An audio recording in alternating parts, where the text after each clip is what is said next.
El presidente cubano Miguel Díaz-Canel Bermúdez expresó emocionado que este es un suceso que multiplica el orgullo de Cuba y de sus científicos. En menos de 48 horas se han dado dos noticias que son hitos científicos en una pequeña isla de manera consecutiva, cuando esos pueden ser hitos en cualquier lugar del mundo, pero que una pequeña isla bloqueada, como he dicho, nos han tirado a matar y estamos vivos, entre otras cosas, por estos resultados. En menos de 48 horas han estado importantes resultados que tienen que ver mucho con lo que se ha hecho en estos meses. Y también lo hago bajo el sentimiento de la admiración que sentimos por ustedes y del agradecimiento, porque con estas cosas nuestro pueblo se está salvando. Y con estas cosas estamos contribuyendo a hacer realidad esa convicción de que Cuba salva vidas en medio de esta pandemia. Y realmente los resultados son impresionantes.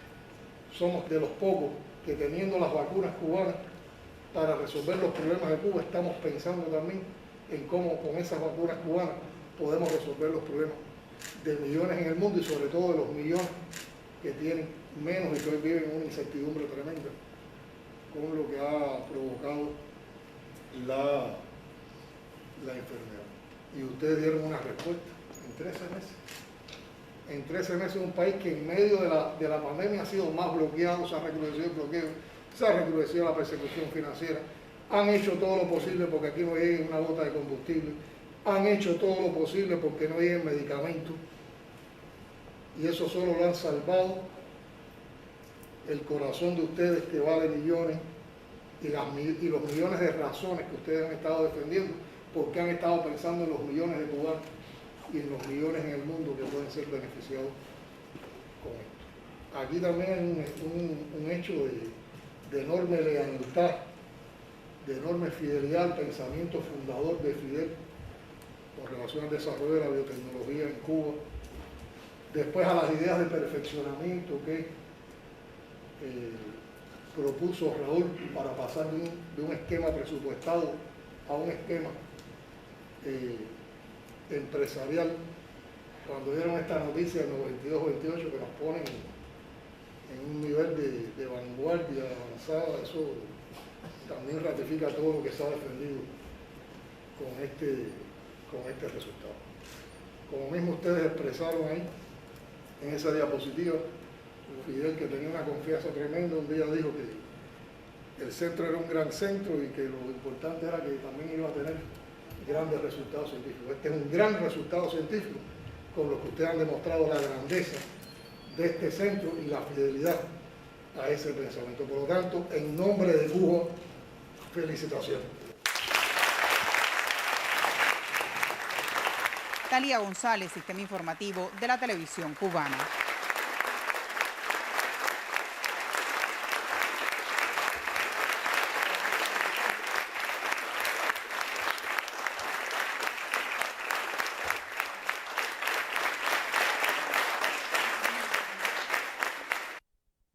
El primer secretario del Comité Central del Partido Comunista de Cuba y presidente de la República, Miguel Díaz-Canel Bermúdez, reconoció hoy que Abdala, con una eficacia del 92,28%, supera los requisitos de la Organización Mundial de la Salud para que un candidato vacunal contra la COVID-19 se convierta en vacuna. En su cuenta en la red social Twitter, el dignatario felicitó al país y a sus científicos, protagonistas de los inmunógenos anti-COVID-19, Soberana 2 y Abdala. Díaz-Canel recordó que hace 13 meses combinó a la comunidad científica cubana a una respuesta contra el coronavirus y recibió 5 candidatos, de los que 2 ya son vacunas. El jefe de Estado remarcó que esa victoria es también una respuesta a los odiadores, a los bloqueadores y a los violentos. Mañana, 23 de junio, Cuba volverá al podio de la Asamblea General de la ONU y vamos a ver quién se atreve a negarle justicia a nuestra heroica isla. Así lo expresó el presidente. Medios de prensa en el mundo se hacen eco hoy del anuncio de la eficacia del 92,28% del candidato vacunal cubano Abdala tras finalizar los ensayos clínicos. CNN se refirió al tema y expuso que países como Argentina valoran las alianzas para producir la vacuna. Russia Today refleja que Abdala es el segundo candidato vacunal cubano que junto a Soberana 2 alcanza los requisitos exigidos por la Organización Mundial de la Salud para convertirse en vacuna. La agencia alemana Deutsche Welle y la francesa AFP reconocen el logro de los científicos cubanos. El Times de la India, entre otros medios de ese país, hablan del interés de naciones de Latinoamérica y el Caribe por adquirir la vacuna cubana. La imposibilidad de poder acceder a materias primas que son imprescindibles para la producción de candidatos vacunales o de productos farmacéuticos para el tratamiento de enfermedades es algo que impacta directamente sobre la persona, porque sencillamente imposibilita nuestras capacidades de producción y a su vez entonces imposibilita el acceso a determinados medicamentos que son imprescindibles para el tratamiento de diferentes enfermedades. Productos que son únicos en el mundo para el tratamiento de determinadas enfermedades, como es por ejemplo el Everpro para el tratamiento de la úlcera del pie diabético. Productos que no hay uno igual en el mundo y que pacientes de Estados Unidos no pueden adquirir sencillamente porque el bloqueo lo impide. Pero no solo en la línea de poder nosotros comercializar productos hacia territorio de Estados Unidos, sino también, y muy importante, en la imposibilidad de nosotros de acceder a materias primas e insumos que son imprescindibles en las diferentes etapas del proceso de investigación, de escalado y de producción de una vacuna. El Ministerio de Salud Pública informó hoy 1.489 casos positivos a la COVID-19 tras procesar 27.126 muestras de PCR al cierre de este lunes 21 de junio. Mayabeque, La Habana, Santiago de Cuba, Ciego de Ávila, Matanzas y Camagüey son los territorios con más alta tasa de incidencia en los últimos 15 días. En esta jornada, las autoridades sanitarias informaron 10 fallecidos a consecuencia de la enfermedad. En las salas de terapia permanecen 156 pacientes, de ellos 62 en estado crítico y 94 graves. El director nacional de epidemiología del MINSAP anunció una ligera disminución en los casos diagnosticados con COVID-19 al cierre del lunes 21 de junio con respecto a la jornada precedente. Sin embargo, alertó sobre la gran dispersión de la enfermedad en toda la geografía nacional. La Habana, Camagüey, Santiago de Cuba y Matanzas mantienen cifras de 3 dígitos.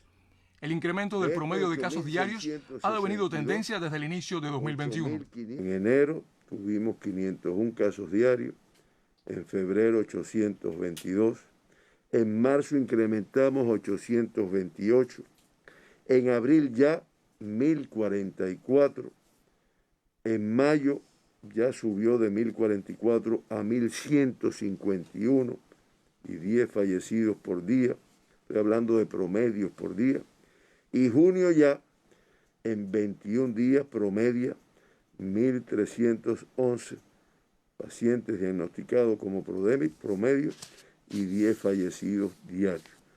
Y que lo vamos a resolver con la participación muy responsable de nuestro pueblo, como lo ha hecho con muchas tareas, y con la intervención sanitaria y tal vez próximamente con la administración de las vacunas una vez que se aprueben. De los 8.662 casos activos, se atienden 156 pacientes en servicios de terapia intensiva, 62 en estado crítico y 94 graves. Durante la jornada se lamentó el fallecimiento de 10 personas. Melvin Joel, Sistema Informativo de la Televisión Cubana.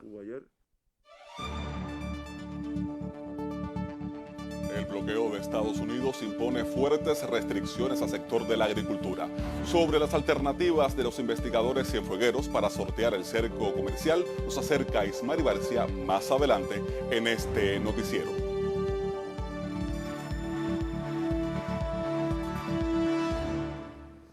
El ministro cubano de Relaciones Exteriores, Bruno Rodríguez Parrilla, calificó de provechoso su encuentro con el secretario general de la Organización de Naciones Unidas, Antonio Guterres. En su cuenta en Twitter, el canciller cubano ratificó el apoyo de su gobierno al fortalecimiento del multilateralismo en la búsqueda de soluciones inclusivas y justas para todos los países y pueblos. En su diálogo, Rodríguez Parrilla le trasladó al secretario general la posición de Cuba en la defensa y respeto de los principios consagrados en la Carta Magna de la ONU. El canciller cubano se encuentra en Nueva York para participar este miércoles en la votación de la Asamblea General contra el bloqueo impuesto por el gobierno de Estados Unidos contra Cuba.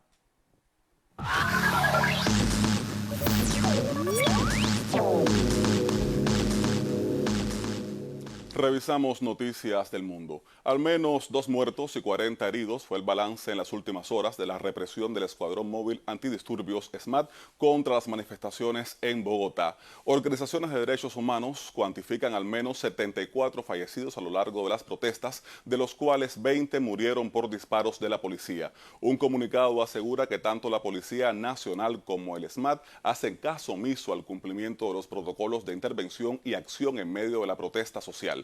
Por su parte, la ONU condenó la represión contra las protestas en Colombia y llamó a investigar las violaciones a los derechos humanos por parte de las fuerzas de seguridad de la nación sudamericana. El canciller ruso Sergei Lavrov y su homólogo venezolano Jorge Arriaza destacaron la asociación estratégica entre sus países basada en una cooperación equitativa y beneficiosa para las partes. Durante un encuentro en Moscú, el jefe de la diplomacia bolivariana resaltó los lazos que unen a los gobiernos y pueblos de Rusia y Venezuela. Los titulares de Exteriores analizaron la cooperación conjunta para el enfrentamiento a la COVID-19. Hoy también se conoció que el Tribunal de Justicia de la Unión Europea dictaminó que Venezuela puede impugnar el grupo de sanciones del bloque. La decisión de la Corte refiere a un recurso interpuesto por Caracas en noviembre de 2019 contra la sentencia del Tribunal General que establecía medidas restrictivas contra el país suramericano. El gobierno de España aprobó en el Consejo de Ministros 2 indultos para 9 líderes independentistas catalanes que cumplen penas de entre 9 y 13 años de prisión por participar en el referéndum de autodeterminación de 2017 en Cataluña. Los indultos perdonan el resto de la sanción por cumplir, pero no la inhabilitación para ocupar cargos públicos. Las medidas tampoco tienen efecto en la situación de Charles Puigdemont, expresidente de Cataluña en la época del referéndum, y de otros exmiembros de ese ejecutivo regional que se encuentran en el extranjero. Por ese motivo, una parte del sector independentista catalán rechaza los indultos y los considera una medida precaria. Exigen una amnistía que incluya a los políticos que residen en otros países europeos y a cientos de personas que enfrentan procesos judiciales o multas por su participación en la consulta de 2017. El presidente de gobierno, Pedro Sánchez, aseguró que su concesión obedece a la necesidad de restablecer la convivencia en el país. Sánchez afirma que se trata de indultos condicionados. Se trata de indultos parciales. Conmutamos la pena pendiente de prisión, pero se mantienen las condenas por inhabilitación de todos los condenados. Del mismo modo, todos los indultos quedan condicionados a que no se cometa un delito grave durante un plazo de tiempo determinado, de lo contrario el indulto quedaría sin efecto. Hay, por lo tanto, condicionalidad. Y las razones de utilidad pública que motivan esta decisión, esta medida de gracia, tiene que ver con la necesidad de restablecer la convivencia y la concordia en el seno de la sociedad catalana y en el conjunto de la sociedad española. El Gobierno de España ha tomado esta decisión porque es la mejor para Cataluña, porque es la mejor para España y la más conforme con el espíritu de concordia, de convivencia de la Constitución española. Continuamos con otros temas. La justicia de Brasil absolvió de otro cargo de corrupción al expresidente Luis Ignacio Lula da Silva, que lo implicaba en un supuesto esquema de fraudes y sobornos en el sector automotriz de la denominada Operación Celotes. El equipo defensor de Lula destacó la decisión de la justicia de Brasil, asegurando que esa sentencia evidencia que el exmandatario fue víctima de acusaciones infundadas y motivadas políticamente, prueba de que nunca cometió delito alguno antes, durante o después de su mandato. En 2017, la Fiscalía señalaba que Lula modificó, a cambio de supuestos sobornos, una medida legislativa para favorecer a empresas del sector automotriz mediante una prórroga de los beneficios tributarios por 5 años, pero la acusación fue desestimada. También en Brasil, el Congreso aprobó un polémico proyecto impulsado por Jair Bolsonaro para privatizar la estatal brasileña Eletrobras, la mayor empresa eléctrica de América Latina y una de las compañías más importantes del país. La Cámara Baja aprobó el texto principal de la ley que permite al Estado ceder su participación en el gigante energético, actualmente del 61%. Según el gobierno, la privatización puede reducir la factura de electricidad en los hogares y las empresas. Sin embargo, expertos aseguran que la medida generará gastos adicionales y aumentará el costo del servicio eléctrico para la población. El rechazo a la privatización de Eletrobras fue una de las demandas de las manifestaciones contra el presidente el pasado fin de semana, al mismo tiempo de que el país superó la barrera de los 500.000 muertos por la pandemia. La única alternativa para el país era desarrollar sus propias vacunas, porque el país tenía que tener soberanía. Y un poco que de ahí surge el nombre de la línea de vacunas soberanas que estamos desarrollando en el Instituto Finlay. El último año ha sido un año de intenso trabajo. Nos cambiaron las líneas de investigación. Antes eran otros nuestros proyectos priorizados, que lamentablemente algunos se han detenido porque la prioridad ahora han sido las vacunas contra la COVID. Estos proyectos son proyectos muy complejos, son proyectos costosos. Son proyectos que afortunadamente el desarrollo científico que había en el país, consecuencia de más de 30 años de inversión en ciencia, hace que estábamos desde el punto de vista intelectual preparados para enfrentarlo, pero desde el punto de vista financiero y de determinados recursos, obviamente, había algún reactivo para la investigación que teníamos que adquirirlo por primera vez. O sea, nosotros si vamos a hablar del bloqueo concretamente, podemos decir que los tiempos de adquisición de cualquier reactivo que nosotros necesitemos para demostrar un concepto de investigación, en cualquier país del mundo el orden es de días y en Cuba el orden es de meses, del momento que se te ocurre un experimento para el cual necesitas un reactivo y lo mandas a comprar al momento en que dispones del reactivo.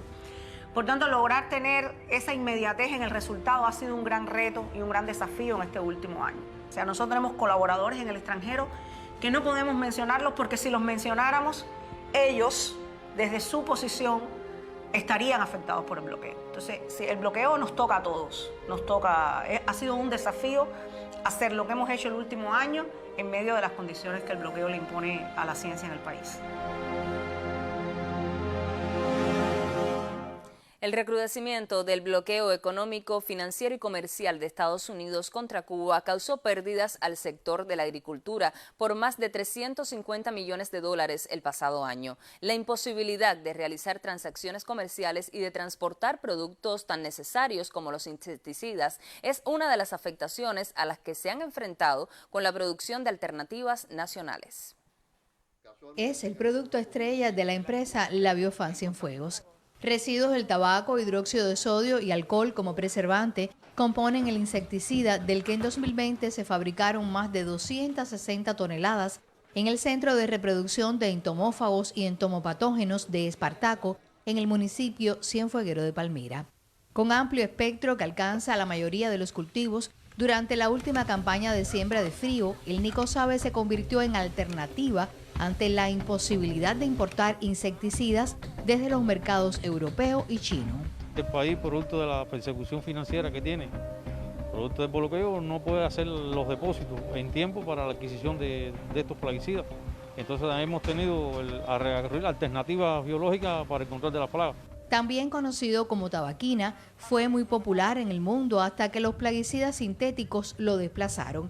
En Cuba fue reactivado su uso en los 90 del pasado siglo, extendiéndose a todo el país en esa década, y el pasado año el grupo LabioFan amplió su fabricación a todas las provincias para sustituir importaciones. Entre los productos que el nicosabe ha venido a sustituir tenemos el cospi, el desi, el mauri, que son productos que se utilizan para el control del lepidóptero y mosca blanca, en calabaza, en tomate, en frijol, en el arroz. El cospi cuesta en el mercado internacional más de $30 el litro. Sin embargo, el nicosabe, que es producción nacional, sale a 4 pesos el litro y tiene la misma efectividad. Cienfuegos es alta productora del insecticida, cuya eficacia, superior al 85%, le gana aceptación entre los productores. Año por año se incrementa la demanda porque la gente va tomando fe en el producto, por lo efectivo, por los resultados que van obteniendo en los frijoles, en el boniato, en prácticamente todos los cultivos. En el caso del trigo, el año pasado tuvo una alta eficacia. Estamos hablando entre un 80 y un 90%, capaz de controlar insectos de colonia y al igual que larvas, coleópteros juveniles. Lo uso en el frijol, lo uso en la calabaza y lo uso en el boniato. Y hasta ahora estamos dando resultados en todos los cultivos. Hoy tenemos 20 hectáreas sembradas de frijoles y en estos momentos no tenemos ningún problema con lo que es la plaga.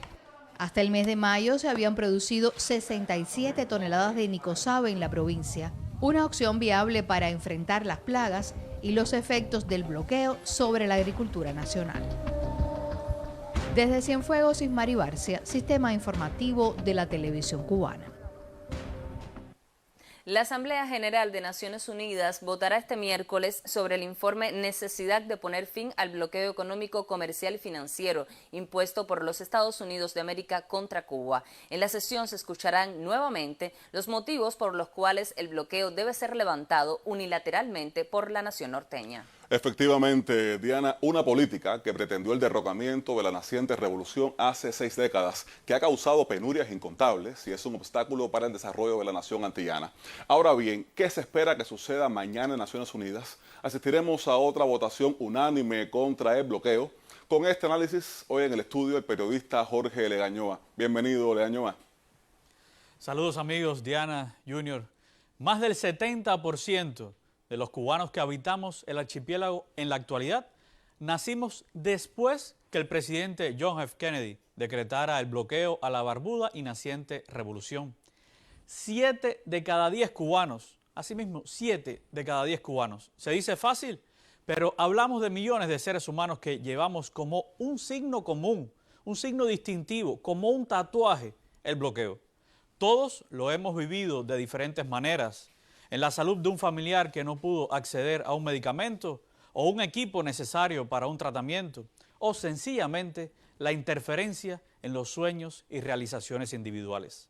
En todo ello, el cerco económico de Estados Unidos a Cuba tiene, y no poca, su cuota de incidencia negativa. Es real, es uno de los principales escollos para avanzar hacia ese país que usted y yo soñamos. Una Cuba moderna, próspera, donde logremos cada día la mayor suma de felicidad posible.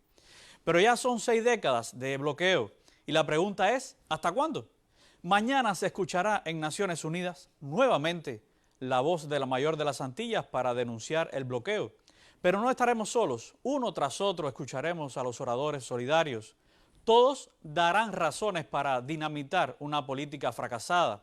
Fíjese si es una política fracasada y rehén de la Guerra Fría, que en el año 2016 el propio Estados Unidos se abstuvo, no votó, como era costumbre, en contra de la resolución que les demanda eliminar el bloqueo. En aquel momento, Ben Rhodes, asesor del presidente Obama y persona clave en los diálogos entre La Habana y Washington, señaló que no había razón para votar en defensa de una política que calificó de fallida, un anacronismo que deja solo a Estados Unidos en sus intenciones contra Cuba. Pero sabemos qué pasó después. Llegó Donald Trump a la Casa Blanca y llevó las resoluciones y las relaciones nuevamente a la era del hielo. Se aplicaron 243 medidas y acciones de recrudecimiento y de asfixia económica y social. De esas más de 200, unos 55 solamente fueron en el año 2020, el año de la pandemia. Así actuaron los republicanos, más bloqueo en medio de la peor crisis sanitaria mundial del último siglo. El costo del bloqueo en este año y medio equivale a 9.157 millones de dólares. ¿Cuánto se pudo hacer con esa cantidad de dinero? En la última votación, celebrada en 2019, 187 naciones apoyaron la resolución cubana que pide el fin de la criminal política. 3 votaron en contra. Estados Unidos de Donald Trump, su aliado incondicional Israel y el Brasil de Bolsonaro. 2 naciones se abstuvieron, la Colombia de Duque y Ucrania. ¿Qué se espera este miércoles? Pues otra abrumadora votación en favor de Cuba, el respaldo una vez más de la comunidad internacional al fin del bloqueo a Cuba y que Estados Unidos quede completamente aislado. Y se preguntará si el gobierno de Biden podría abstenerse, como lo hizo otra administración demócrata en 2016, cuando él mismo, por cierto, era el vicepresidente. Le digo que es poco probable. Aquel voto de Obama respondió a un periodo de acuerdos bilaterales, conversaciones, una voluntad expresada en acciones que Biden ni ha asomado desde que asumió el cargo en enero pasado. Sin embargo, solo les digo que, le demos el beneficio de la duda, a ver si nos sorprende, aunque hasta ahora su política hacia Cuba ha sido la diseñada por los mafiosos anticubanos de Trump. Ayer, por cierto, recibimos una de las mejores noticias, fue titular en este noticiero, una noticia de los últimos meses. Nuestra Abdala tiene 92.28% de eficacia ante las diferentes cepas de COVID-19.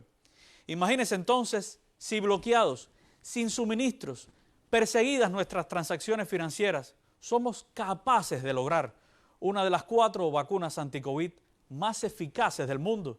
¿Cuánto más podríamos hacer si desaparece definitivamente el dichoso bloqueo? Manténgase informado, la verdad necesita de nosotros.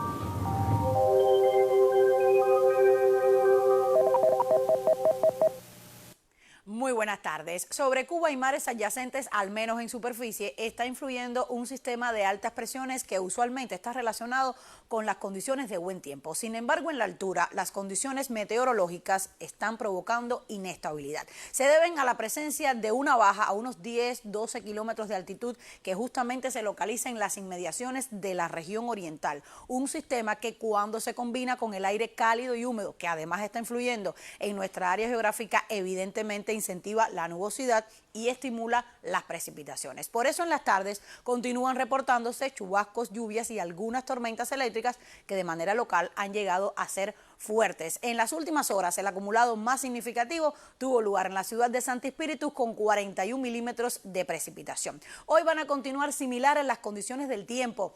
Observen en las imágenes del satélite meteorológico las bandas de nublados que están cruzando no solo sobre Cuba, sino también sobre los mares que la rodean. Así va a continuar en las próximas horas y por eso en horas de la tarde la nubosidad se incrementará a lo largo de todo el territorio nacional con chubascos, lluvias y algunas tormentas eléctricas que se concentrarán principalmente desde Matanzas hasta la provincia de Guantánamo y pueden llegar nuevamente a ser fuertes en algunas localidades. No obstante, no se descarta la posibilidad de algunas precipitaciones en las provincias de la región occidental. En la noche van a continuar los nublados en gran parte del territorio cubano y también la posibilidad de algunas lluvias, sobre todo en la región central. Las temperaturas continuarán elevadas, máximas hoy entre 32 y 34 grados Celsius, pueden llegar a 35 grados en el sur oriental y por la noche también habrá calor con temperaturas en el entorno de los 25 y 27 grados Celsius. Los vientos serán variables débiles, aunque en las provincias occidentales soplarán del sudeste al sur, lo que también favorece el ascenso de las temperaturas y solo con velocidades de hasta 20 kilómetros por hora. Habrá oleaje en el norte oriental,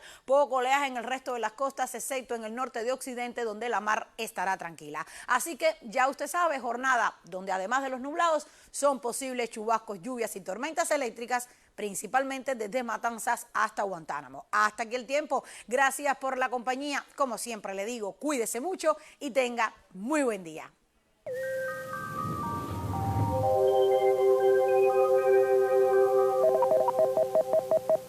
En La Habana avanza la intervención sanitaria en grupos y territorios de riesgo. Al desarrollo exitoso del proceso contribuye la colaboración de numerosos organismos y también empresas. Sin dejar de atender 3 obras de gran impacto en la capital, la empresa de movimiento de tierra número 1 del contingente Raúl Roa García sirve de sede a la intervención sanitaria con el candidato vacunal Abdala de la población de 2 consultorios del Cerro. La investigadora responsable asegura que de otra forma no sería posible la fluidez con que se está desarrollando la intervención. Una posibilidad de tener mejores condiciones para la espera, mejores condiciones para la hora de vacunarnos, porque es un área mayor que nuestros consultorios médicos y por tanto la población está más cómoda. Está como para esto, cómodo, está muy cuidado, muy bueno y muy bonito. Yo confío en la ciencia cubana porque sé el sosiego, la dedicación y con el amor que han tenido todos los científicos, los he visto, científicos que llevan años trabajando duramente. Aquí los médicos sí trabajan por amor y con el corazón. Es una de las áreas de nosotros con un alto nivel de transmisión, porque en este momento tenemos 11 controles de foco en total en el policlínico. Los compañeros de la empresa nos han apoyado en todo, al igual que los compañeros del gobierno, las organizaciones de masa que han estado con nosotros en cada paso de la vacunación, en la organización, el control de todo lo que estamos desarrollando hoy. No quisimos perder la oportunidad de ser partícipes de la proeza que está realizando el pueblo de Cuba con esta vacunación y además ser actores directos de esta gran obra de solidaridad y de humanidad que se está haciendo en este país, en este momento. Obreros de esta empresa trabajan en soluciones hidráulicas que acabarán con las inundaciones en varios repartos de Centro Habana y El Cerro. Reparan daños ocasionados por el mar al vial Malecón y preparan los terrenos donde se construyen las viviendas para familias que viven en comunidades de tránsito en Guanabacoa, Boyeros, 10 de octubre y El Vedado. Marisol Ramírez, Sistema Informativo de la Televisión Cubana. La Habana perfecciona la comercialización de productos agropecuarios en una iniciativa que va desde el cambio de imagen de los mercados hasta el comercio electrónico. Sobre la estrategia le contamos más adelante en este noticiero.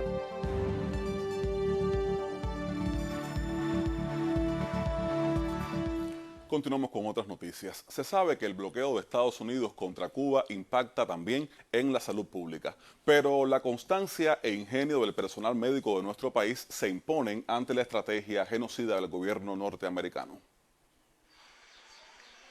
El bloqueo económico, comercial y financiero impuesto por Estados Unidos a Cuba afecta al sector de la salud. Estas limitaciones se manifiestan en la unidad de hemodiálisis del Hospital Clínico Quirúrgico Aleida Fernández de Mayabeque. Nosotros, los nefrólogos, dependemos de todos los esfuerzos, los grandes esfuerzos que hace el Ministerio de Salud Pública junto con el gobierno para poder comprar todos los aditamentos que lleva una diálisis. Hay un sacrificio importante, tanto del personal de enfermería, personal médico a la hora de mantener este tipo de tratamiento y por supuesto de nuestro sistema de salud. Y ahí incluir a los electromédicos que hacen una labor encomiable, es excepcional para que las máquinas puedan mantenerse funcionando y que estos pacientes ninguno se quede sin recibir este tipo de tratamiento. Las limitaciones para la importación de medicamentos, equipos y otros insumos necesarios para el tratamiento de pacientes hemodializados constituyen otros de los daños del bloqueo. Estamos hablando, por ejemplo, de las ramas, de los dializadores, pero también está el tema de los catéteres y la fístula para estos pacientes, para uno tratar de hacerle un poco más amena la vida. No solamente ya estamos hablando del servicio de hemodiálisis, ya se tienen que integrar también otros servicios, como es el caso de cirugía y angiología, para poder tener un acceso vascular que sea permeable a este paciente, y esos son recursos también que se están destinando a este sentido, suturas, pero también está el tema de los tenedores, de las ramas para hemodiálisis, también está el tema de las gasas, la heparina, un grupo de medicamentos que son de alto costo. La creatividad y la constancia del personal médico cubano hacen frente a las limitaciones del injusto bloqueo económico, comercial y financiero impuesto por Estados Unidos a Cuba. Desde Mayabeque, Arelis Díaz, Sistema Informativo de la Televisión Cubana.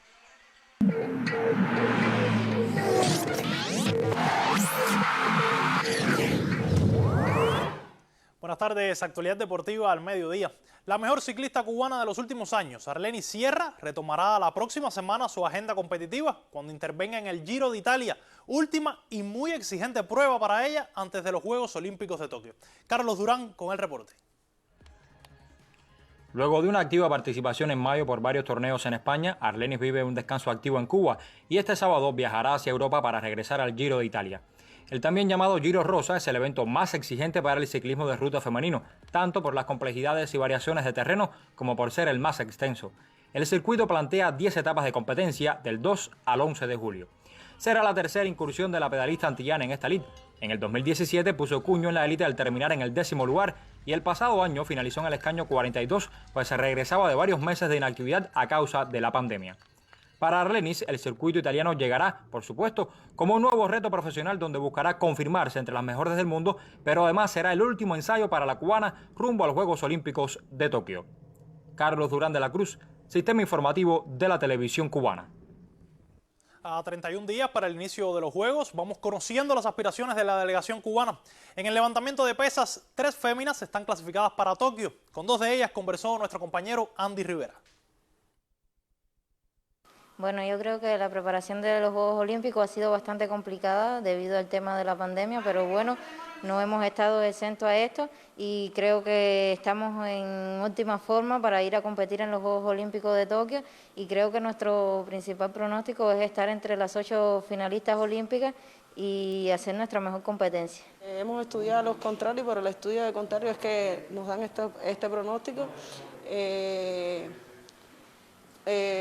Tengo grandes posibilidades de estar entre los 10 mejores y vamos a representar dignamente a todos los que nos quieren y nos apoyan, que vamos a ir a representar dignamente a nuestro país y dar lo mejor de nosotros en esa natación.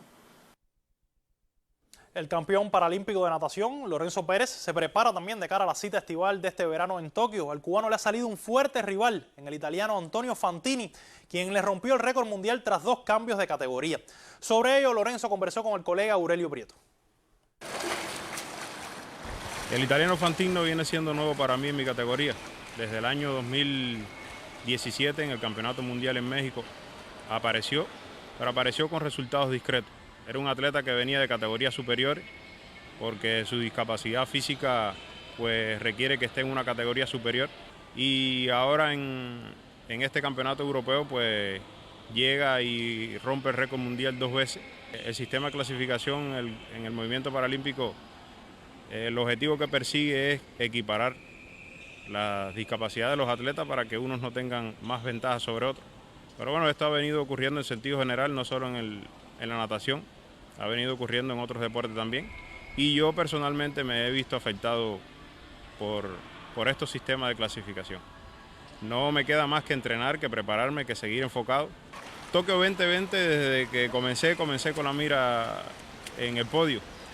Y hasta ahora las aspiraciones son esas, estar en el podio de premiaciones, prepararnos. Estamos contando con la posibilidad de una base de entrenamiento en el extranjero que nos dará una sistematicidad en el entrenamiento. No debemos tener afectaciones y creo que la preparación va a ser exitosa y por consiguiente los resultados tienen que ser buenos. Próximamente por Tele Rebelde, Cuba y la historia de los Juegos Paralímpicos. Una serie de reportajes especiales realizada por el periodista Aurelio Prieto Alemán, quien nos muestra los orígenes, evolución y desarrollo del movimiento deportivo paralímpico y el respeto y admiración que sus atletas despiertan en todo el planeta. Próximamente por Tele Rebelde, Cuba y la historia de los Juegos Paralímpicos. Pasamos al fútbol, pues hoy la Comisión Nacional confirmó la convocatoria de 24 jugadores de Cuba para la Copa Oro de CONCACAF. El grupo lo componen 4 porteros, 9 defensas, 6 mediocampistas y 5 delanteros, liderados por Onel Hernández. Recordemos, Cuba tiene que jugar la clasificatoria previa a este torneo. Y en la tercera jornada del Grupo A en la Copa América, Argentina certificó su clasificación a cuartos de final con una victoria por la mínima ante Paraguay. Más temprano, Chile encaminó su pase al empatar a 1 con Uruguay. Pero para analizar lo que dejó la clasificación del albiceleste, contactamos con la colega Carolina Mitriani. Buenas tardes. En el aniversario número 35 del gol más lindo del mundo, del gol del siglo convertido por Diego Armando Maradona, me complace saludarlos y saludarlas a todos para contarles lo que ha sucedido anoche en una nueva jornada, la tercera en esta ocasión, de fase de grupos de la Copa América que se está disputando en suelo brasileño. Argentina ganó 1-0 con gol de Papu Gómez, como se le dice, frente a Paraguay.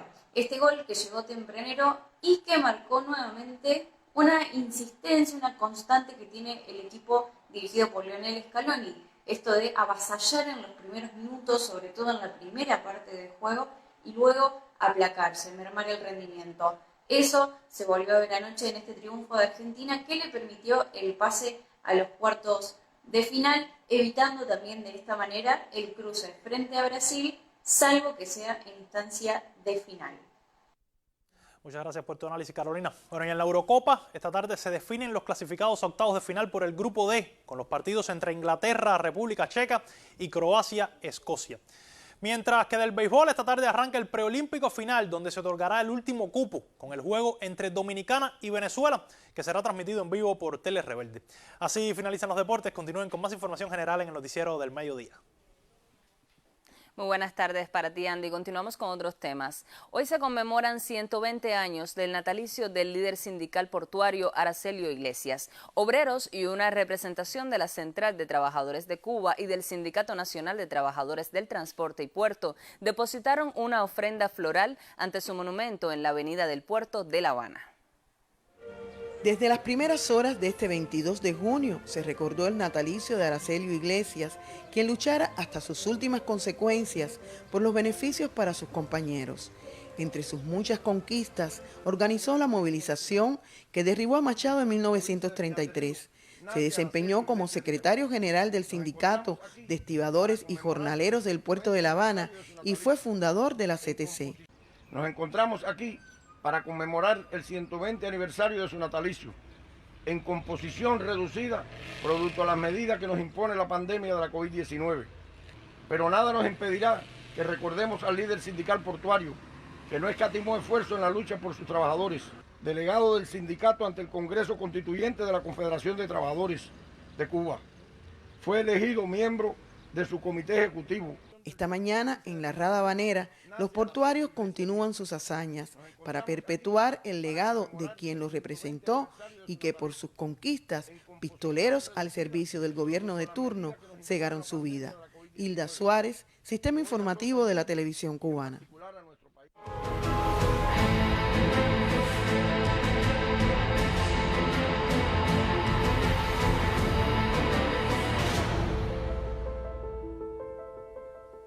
En el camino de implementar la nueva política de comercialización de productos agropecuarios, hoy La Habana extingue la empresa de mercados y todos sus activos pasan a patrimonio de la empresa provincial de acopio, además de los puntos de venta. Por la vía de arrendamiento, una buena parte de esos establecimientos serán gestionados directamente por diferentes formas de producción para garantizar su estabilidad en ofertas y precios más asequibles. El proceso de transformación de los mercados en La Habana es paulatino, pero un recorrido este fin de semana permitió apreciar las primeras señales de cambio. Hoy se está pidiendo llevar el escenario del mercado, un mercado de nuevo tipo, que tiene que ver también con la transformación de los servicios, las ventas por calidades, la diversidad de las ofertas, un nuevo mecanismo para económico financiero que imposibilite la cadena de impago que ha existido por años con las empresas estatales, las empresas rectoras de este proceso en la capital, el uso del comercio electrónico. Ya la empresa se ha preparado por la plataforma en zona y cuenta en los 35 mercados, en las 2 comercializadoras, con las tarjetas y los comercios para realizar los pagos al momento cuando entren los camiones. Pero también el proceso recoge el cobro a los clientes, es decir, con la posibilidad de que usted pueda ir pagando en zona. Con gestión estatal se mantienen los 9 mercados del Ejército Juvenil del Trabajo, 35 de la propia empresa provincial de acopio y hasta el momento 43 arrendados a grupos y empresas del sistema de la agricultura, tanto de La Habana como de otras provincias. Otros tienen formas no estatales de gestión. Paralelamente se trabaja por garantizar los niveles de suministros de productos agropecuarios, razón de ser de los mercados. Estas medidas por sí solas en el orden de la organización del proceso no va a resolver toda la situación de los abastecimientos. Y la propia política recoge también el ordenamiento del proceso de contratación que hoy se está trabajando con las empresas de los grupos empresariales Artemisa, Mayabeque y las empresas del sistema de la Unión de Acopio y las propias empresas agropecuarias aquí de la capital. Paso de avance con la nueva política de comercialización de productos del agro. Que siempre haya niveles adecuados de ofertas es ahora el reto. Manolo Rodríguez Salas, Sistema Informativo de la Televisión Cubana.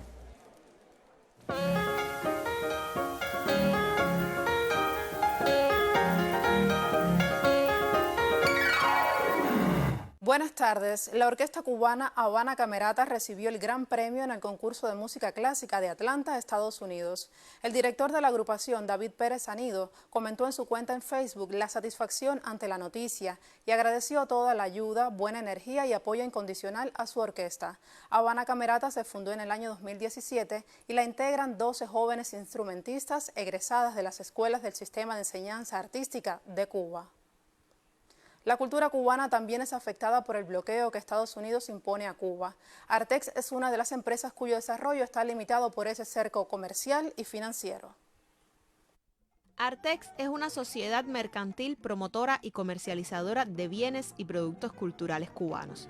A pesar de ser una de las empresas culturales más importantes en el país, sus resultados se ven muy limitados por el bloqueo. Exportar la cultura cubana resulta casi una misión imposible en muchas ocasiones y escenarios. Obstaculiza como tal a la hora de realizar el comercio o buscar vías para poder comercializar toda la parte de estos productos de bienes culturales. Ejemplo, la música en vivo se dificulta como tal. Por ejemplo, los propios Estados Unidos, siendo una fuerte comunidad latina que existe en este país, es imposible. No podemos ir a presentar de forma en vivo nuestra música cubana, así como el talento. A la vez, la política asfixiante que es el bloqueo también limita y encarece el desarrollo de Artex y sus propuestas ante el público cubano. Elaborar e importar muchos de los productos que ofrecen sus líneas es también un reto, que impide la presencia constante en el mercado de muchos de esos artículos preferidos por el público. Por otra parte, Artex explota desde hace años el comercio digital y es este otro de los terrenos muy limitados. El comercio electrónico se ve especialmente afectado desde el primer momento en que se nos dificulta de una manera significativa la cobranza de los servicios y bienes que se comercializan a través de las plataformas digitales. También el envío de la mercancía hacia el exterior se nos dificulta de una manera sumamente dañina, ¿no? En este caso no contamos con las principales agencias, con las principales transitarias para efectuar el envío de nuestra mercancía hacia el exterior. Otra dificultad es que cada día tenemos más dificultades en tener relaciones directas con las principales instituciones financieras que proveen este tipo de servicios, que son constantemente perseguidas, coaccionadas, y evidentemente esto encarece el comercio electrónico al tener que acudir a otras entidades que cobran comisión adicional de estos servicios. El cerco comercial, económico y financiero que impone Estados Unidos a Cuba limita el desarrollo de todas las esferas de nuestro país. La cultura y Artex no son la excepción. Lied Lorain, Sistema Informativo de la Televisión Cubana. La Fundación Fernando Ortiz realiza una destacada labor editorial y al mismo tiempo favorece los seminarios, espacios académicos y avanza hacia la digitalización. ¿Existe una cultura digital? Cuba en Internet puede estar a la distancia de un clic, pero ¿cómo se refleja? ¿Quiénes participan en esta proyección virtual? ¿Cómo se relaciona con el espacio físico y se integra al contexto? ¿A qué intereses se responde? ¿Existe una cultura digital? Porque tenemos expertos, tenemos digitalización, pero la cultura, igual que hay una cultura del tabaco, del azúcar, de las tradiciones, de la música, de esto que hablábamos, y eso nos interesa hacerlo, bueno, con la UCI, con la Universidad de La Habana, con expertos en temas de digitalización de la sociedad y hacer un seminario. Y es que es una praxis de la Fundación Fernando Ortiz organizar seminarios transdisciplinarios sobre temas de interés actual. Y ahora nuestra aspiración sería ese seminario llamarlo finalmente los factores digitales de la cubanidad. ¿Por qué los muchachos que están por la calle están más conectados a Corea o a Australia?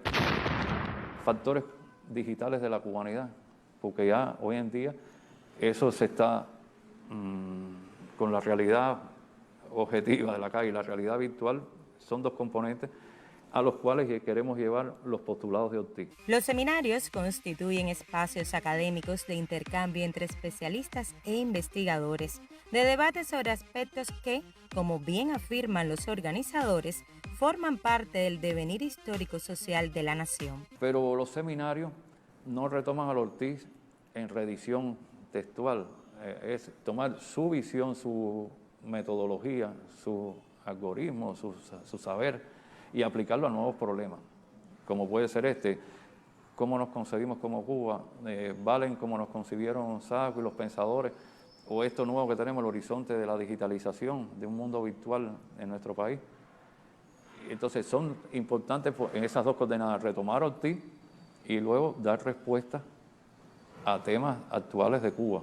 Y así anda desde hace 25 años la Fundación Fernando Ortiz, acompañando a esta Cuba física y hoy también virtual, con el lema ortiziano: ciencia, conciencia y paciencia. William Capote, Aleida Piñero Meneses, Sistema Informativo de la Televisión Cubana. Desbloquear jóvenes contra el bloqueo es el título de la exposición inaugurada esta mañana en el Centro de Arte Contemporáneo Wilfredo Lam. El proyecto, auspiciado por el Taller Experimental de la Gráfica de La Habana, reunió a 7 estudiantes de la enseñanza artística procedentes de la Universidad de las Artes y de la Academia de Bellas Artes San Alejandro. En próximas emisiones ampliaremos esta información.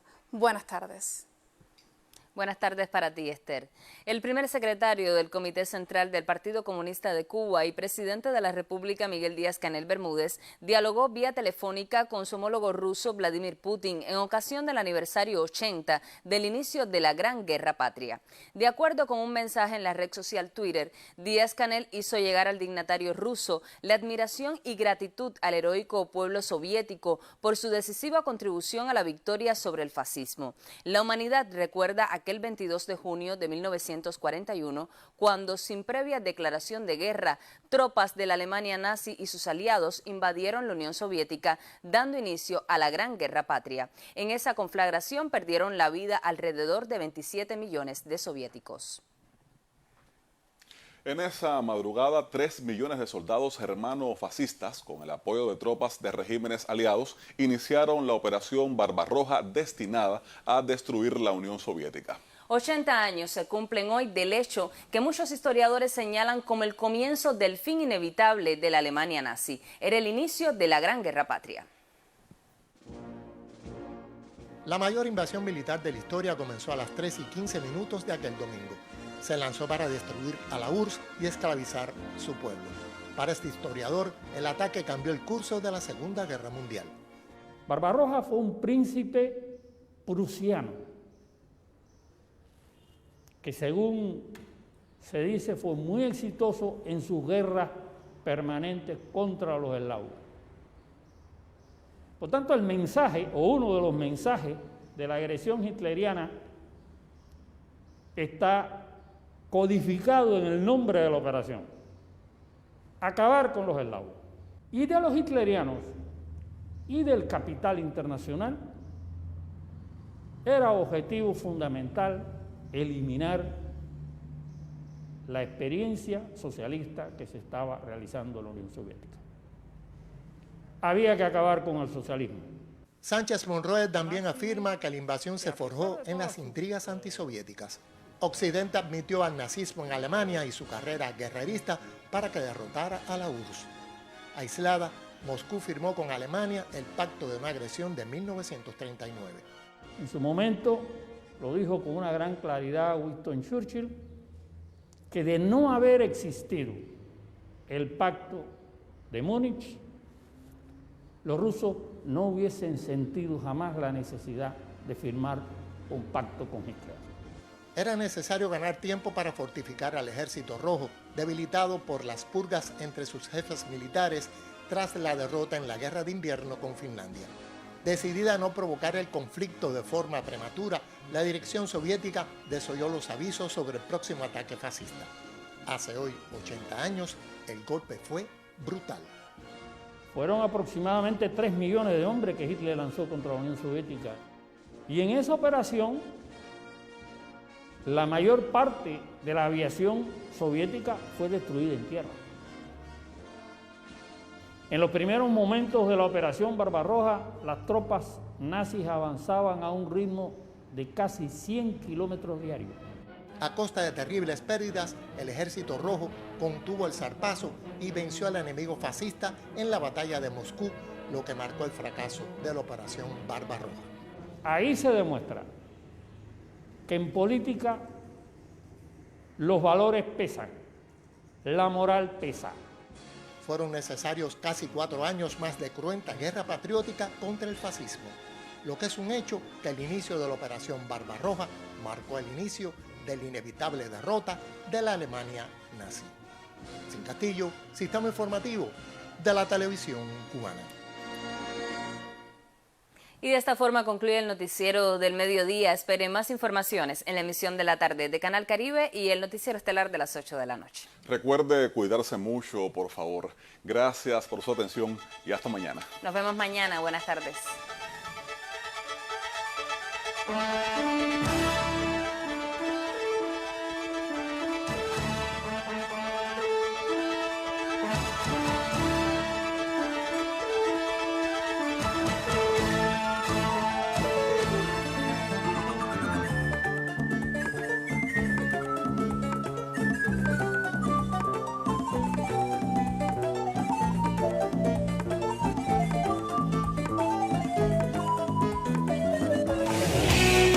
Canal Caribe, desde la raíz que nos une.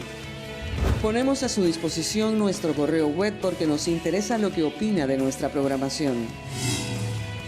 Estamos abiertos al diálogo con nuestros públicos. Esperamos sus opiniones. Trabajamos para satisfacer sus necesidades informativas.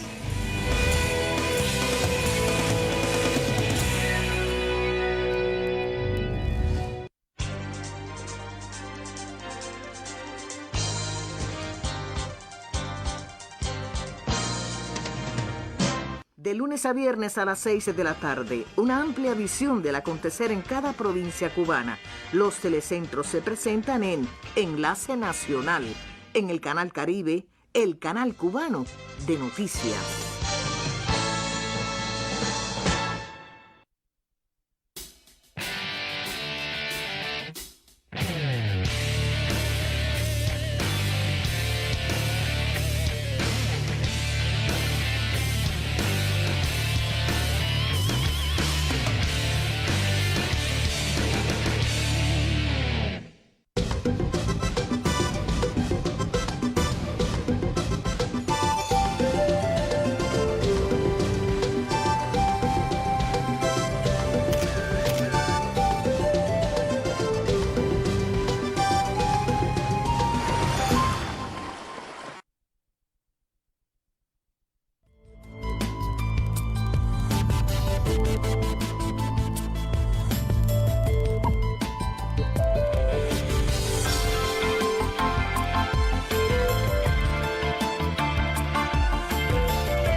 Hoy estamos en una de las empresas, yo diría, más importantes para el desarrollo agroforestal de Cuba.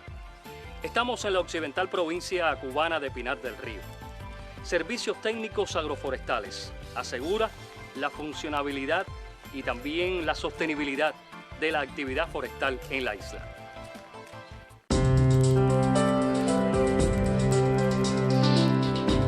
Como parte de sus funciones, CERTAF, como se conoce por sus siglas a esta empresa prestadora de servicios, asume la tarea de ordenación de bosques, una acción esencial que determina la actividad productiva y de organización general de las empresas agroforestales.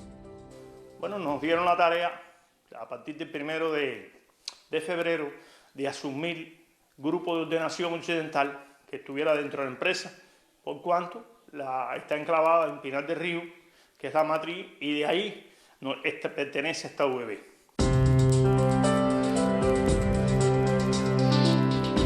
La unidad empresarial de base Pinar del Río acoge la base occidental para la ordenación forestal.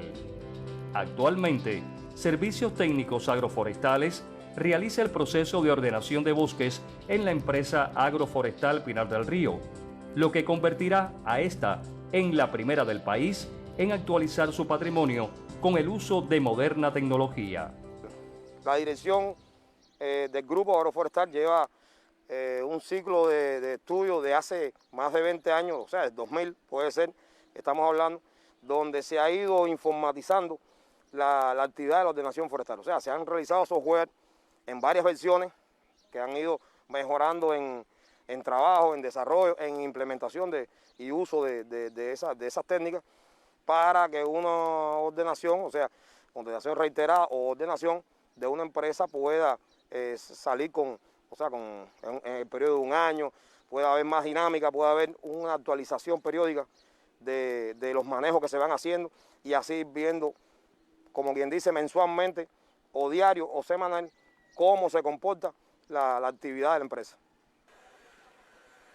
Servicios Técnicos Agroforestales Pinar del Río ofrece oportunidades en correspondencia con su rol de sostener la explotación y conservación de bosques y una amplia gama de actividades y producciones madereras fundamentalmente. Recientemente le fue otorgada la aprobación como empresa exportadora del Grupo Agroforestal, condición que une a su rol de importar los insumos y equipos que demanda la actividad forestal en la isla. Esa condición incluye a sus 7 unidades empresariales de base, cuyas bases regionales se encuentran en Santiago de Cuba, Santo Espíritus y Pinar del Río. Insertándolo y encadenándolo con todas las empresas en las producciones que realizan. Ese es el pronóstico, eso es lo que tenemos planificado. En eso está caminando y eso pienso que sea una de las grandes soluciones para las empresas forestales, que tenga dentro su ODE una empresa que se dedica a importar y exportar productos para el aseguramiento y producción terminada que realizan las empresas forestales, las empresas agroforestales.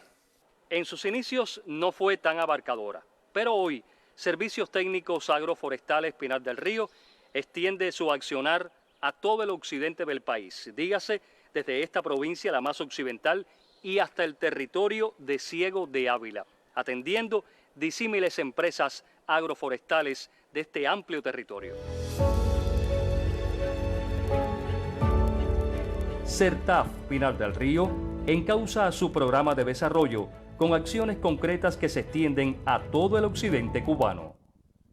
Para ello incluye brigadas de camino, almacenes en cada territorio, almacenes centrales en cada territorio y dar servicio y ampliar los servicios, desde mantenimiento de industria, necesidades que tengan las empresas, que la empresa de aseguramiento nuestra pueda asimilarla de esa manera, con el objetivo que todo eso estamos seguros que abaratará el costo a lo que hacen hoy los forestales con distintos territorios.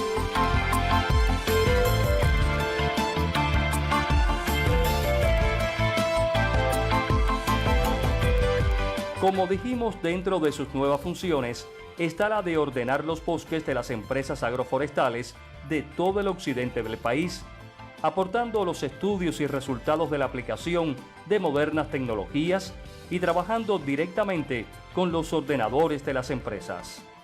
Un ordenador simplemente es como la enciclopedia de una empresa.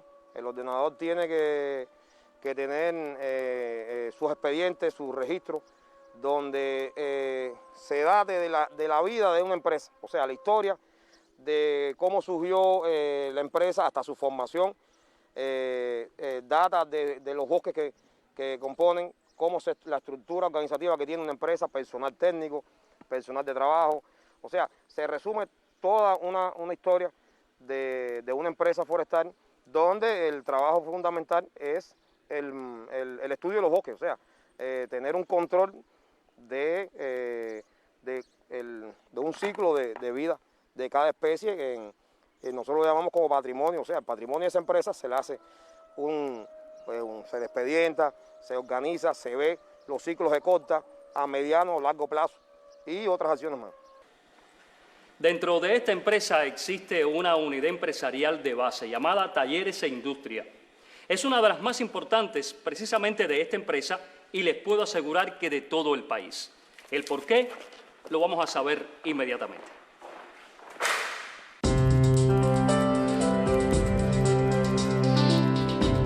Este es el taller. Aquí se preparan y reparan equipos de corte para los diferentes aserríos.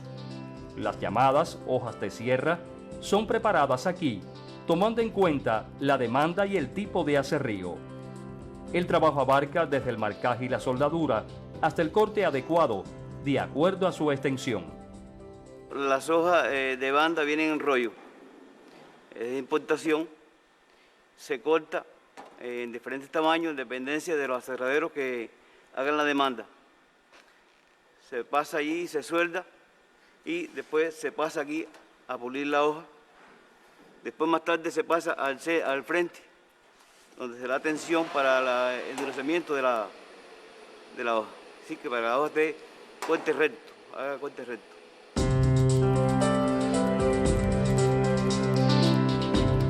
Ese es en síntesis el recorrido que realizan las hojas de corte. Pero es una actividad compleja y que requiere de mucha atención para evitar accidentes. Nosotros le prestamos servicio a todos los aserríos. Desde que la hoja la picamos de rollo, no de paquete, se solda, se limpia la soldadura, se lleva el tensionador, se le da tensión y posteriormente pasa para los aserríos. Tenemos la sierra circular que vienen y esa se deteriora, se gasta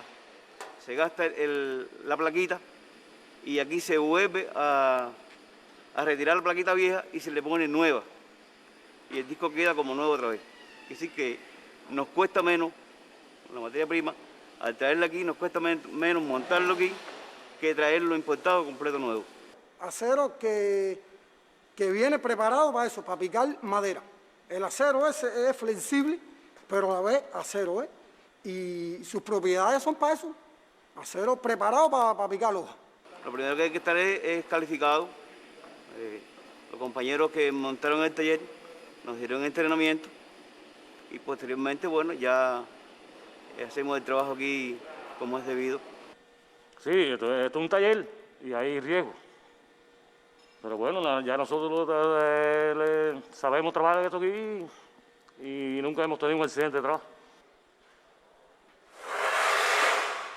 Preparar y afilar hojas de sierra para los aserraderos y otros equipos de corte como las motosierras del occidente de Cuba y hasta la provincia de Ciego de Ávila, incluyendo el municipio especial de la Isla de la Juventud, es una tarea fundamental que distingue a este equipo de trabajo.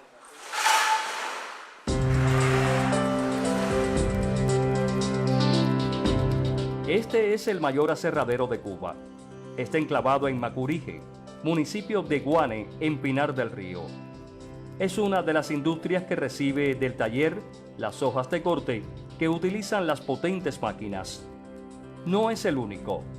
Pinar es la meca de la producción de madera en Cuba. Por eso posee otros aserríos diseminados por todo el macizo forestal. Y como dijimos, su trabajo asume la demanda de todo el occidente y centro del archipiélago. Esto es el corazón de los aserríos. Sin el afilado, sin un buen afilado, ningún aserradero trabaja. Esa es la base de todo, esa es la calidad de la madera. Con la calidad de la madera sale de los talleres de afilado. Ese, ya te digo, ese es el corazón, ahí va todo, todo.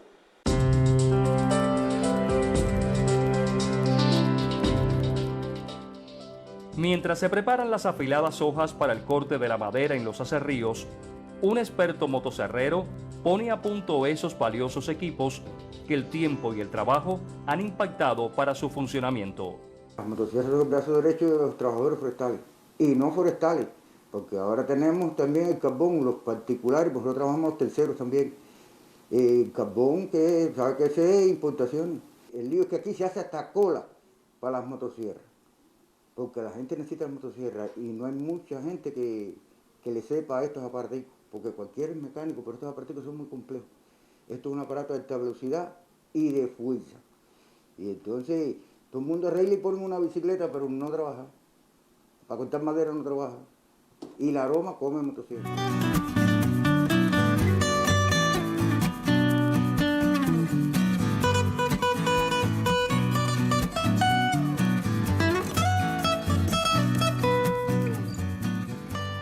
Nuevos desafíos asume la empresa de servicios técnicos agroforestales Pinar del Río. Les contaremos en una próxima entrega, donde además conoceremos la vinculación práctica de esta empresa con Agroforestal Pinar del Río y otras empresas del país. Lo haremos pronto, como siempre, por las tierras de de Cuba. Nos vemos.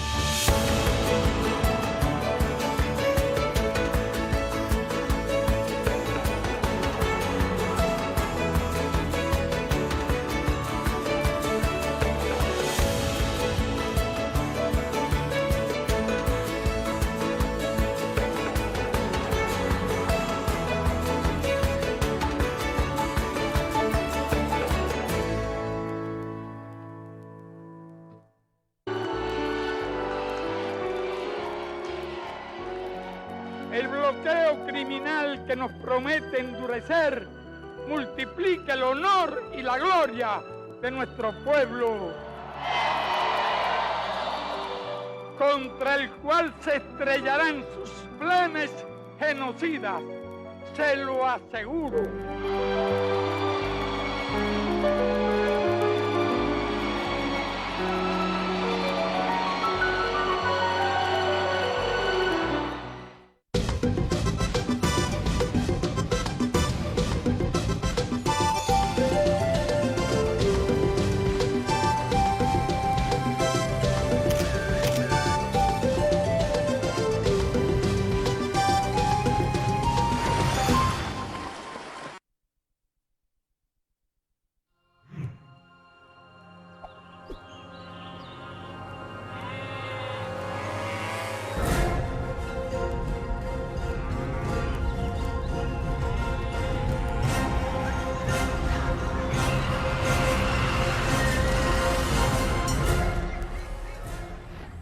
Saludos amigos, qué placer volvernos a encontrar en una nueva emisión de AgroCuba.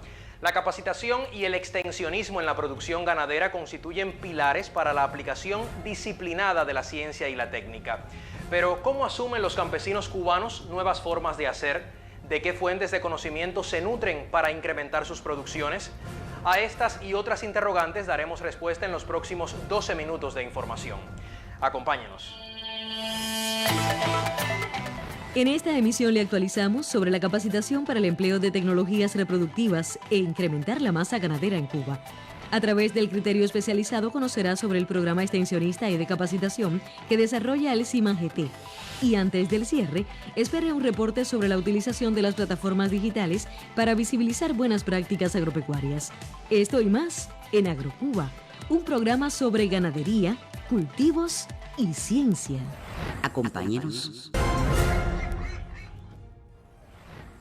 Se requiere de algo más que voluntad para integrar ciencia y producción.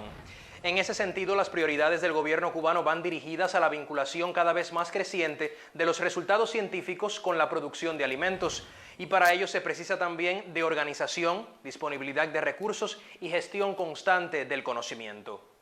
La capacitación del personal sobre el que se sustenta la producción agropecuaria es una de las principales líneas de trabajo que potencia en Cuba el Centro de Investigaciones para el Mejoramiento Animal de la Ganadería Tropical, el CIMA-GT. Dejemos entonces que sea la periodista Arianna Corona quien nos acerque a esta relación necesaria entre científicos y productores, vigente por más de medio siglo en nuestro país. En el Centro de Investigaciones para el Mejoramiento Animal de la Ganadería Tropical resulta difícil separar el ejercicio científico del trabajo en el campo. Cada tecnología reproductiva concebida en estos laboratorios tuvo su origen en el quehacer práctico de la ganadería. Quedó fundido así el vínculo histórico entre el productor y la ciencia. Alrededor de 300 personas se forman anualmente, se imparten conferencias directamente en la base productiva. Los cursos se hacen no solamente en el CIMA, sino muchas veces en la misma base productiva. El que quiera tener buenos resultados y saber de dónde empiezan los problemas, cómo conocerlo, cómo diagnosticarlo, cómo solucionarlo, tiene evidentemente que bajar a la base productiva. Y de la base productiva, de los productores, se aprende todos los días. Muchos de estos especialistas con más de 30 años de experiencia al servicio de la ciencia vinculada a la rama pecuaria confiesan nunca cesan de aprender ante la sapiencia natural del ganadero, en tanto se retroalimenta a través de la capacitación y extensionismo. Nos facilitan capacitaciones de la cual nos nutrimos mucho, intercambiamos mucho entre otros productores y entre los técnicos y especialistas del centro. Llevando a los productores líderes, donde las tecnologías se desarrollan con más disciplina, que tienen mejores resultados. Para poder transmitir esas mismas experiencias en las empresas, en otro productor que está más atrasado. Cuando llega la ciencia, la productividad mejora la reproducción, mejora los nacimientos, mejora la alimentación, mejoran todos los indicadores que hacen que haya más carne y más leche. La ciencia confirma lo que el espíritu presiente, un axioma martiano que acompaña el quehacer de estos científicos que se saben comprometidos con el futuro ganadero del país y la formación de quienes aplican sus aportes en busca de una mejor nutrición del pueblo. Propiciar ese aprendizaje mutuo entre investigador y campesino, como bien nos ha mostrado Arianna en su reportaje, requiere de una superación correctamente planificada que permita llegar hasta cada base productiva, finca o entidad estatal.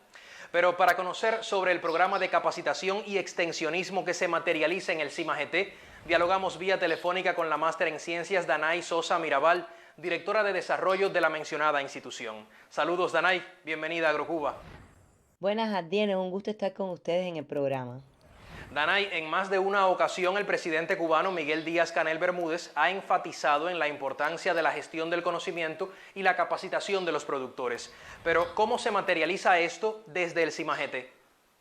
El CIMA-GT, como parte del Grupo Empresarial Ganadero, atiende un total alrededor de 46 empresas que son agropecuarias, pecuarias, genéticas, porcinas, avícolas, pero solamente esto no es el radio de acción.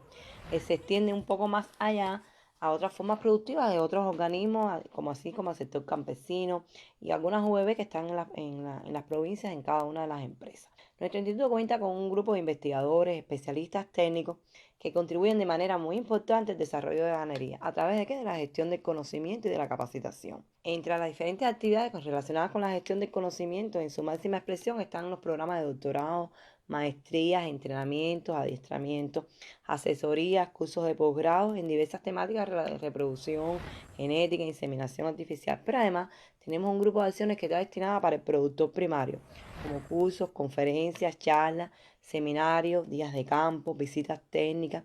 Son intercambios que realizamos en muchas ocasiones en los propios escenarios de productor, para que se sienta más cómodo, más a gusto. Utilizamos productores líderes que ya tenemos identificados para resaltar sus propios resultados con la introducción de la ciencia y así transmitirlo de productor a productor. Además, nosotros tenemos una casa editorial donde se han publicado una serie de manuales que sirven de soporte a estas capacitaciones. Es una forma de socializar nuestros conocimientos y que están al alcance de todos los productores. Así es, Dana, y aprender haciendo también es una máxima que ustedes aplican al pie de la letra, como decimos en buen cubano. ¿Cuán beneficioso es entonces que los investigadores compartan escenarios productivos con los ganaderos? ¿Qué puedes decirme al respecto? Adiel, mira, esta máxima es de suma importancia para nuestros investigadores, porque constituye una fuente de retroalimentación que nos orienta a dónde vamos a poner nuestras investigaciones, qué vamos a investigar, cómo la vamos a aplicar. La introducción de nuestros resultados es un traje a la medida. Además, el ganadero tiene que sentir que esos investigadores son parte de su mundo, que la ciencia no solamente se queda ahí en los centros de investigaciones, sino que también es parte de ese quehacer diario que va a dar a aumentar todos sus resultados. Además, orienta al investigador en sus proyecciones, cómo va a proyectarse en determinadas etapas de sus proyectos para obtener un resultado que después vuelva a introducirse en la base productiva. Así es, juntar esfuerzos por un bien común, que en este caso puede traducirse como mayor alimentación para el pueblo a partir de la aplicación de la ciencia, debe ser una práctica cotidiana. Gracias a ti, Danay, por tus valoraciones. La invitación queda hecha, por supuesto, para próximos programas. Muchas gracias a ti por la invitación a su programa. Yo ahora les propongo ver una nueva forma de extensionismo que también se gesta desde el Grupo Empresarial Ganadero mediante el empleo de otros productos audiovisuales que les ofreceremos en las próximas 4 emisiones de nuestro espacio. Hoy le presentamos la primera.